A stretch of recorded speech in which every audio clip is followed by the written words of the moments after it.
ஆற்றலும் அன்புமிக்க இயேசுவை கையிலேந்தி காலமெல்லாம் கடலோரம் காத்திருக்கும் புனித ஆரோக்கிய அன்னையே, இப்பேராலயத்தில் கூடியிருக்கும் பக்தர்கள் மற்றும் இணையதளம் சமூக ஊடகங்கள் வழியாக பங்கேற்கும் அனைவரையும் ஆசீர்வதியும். இவர்களின் மனம் சோர்ந்து போகும்போது பால்கார பாலகனின் பால் குடத்தை பொங்கச் செய்தது போல இவர்களின் மனங்களையும் மகிழ்ச்சியால் பொங்கவையும். இவர்கள் தோல்வியால் துவண்டு போகும்போது நடக்க இயலாத சிறுவனை நடக்க வைத்ததைப் போல இவர்களையும் எழுந்து நடக்க வையும். இவர்கள் துன்பக்கடலில் தத்தளித்து தடுமாறும் போது போர்ச்சுகீசிய மாலுமிகளை கரை சேர்த்ததைப் போல இவர்களையும் கரை சேர்த்தருளும். வரம் பெற்றுத்தரும் புனித ஆரோக்கிய அன்னையின் ஆசீர் உங்களோடு என்றும் தங்குவதாக.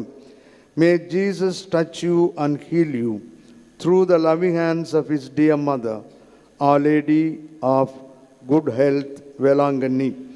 எல்லாம் வல்ல இறைவன் தந்தை மகன் தூயாவியார் நம்மீது தங்கி இந்த ஆண்டு முழுவதும் வழிநடத்தி ஆசீர்வதிப்பாராக.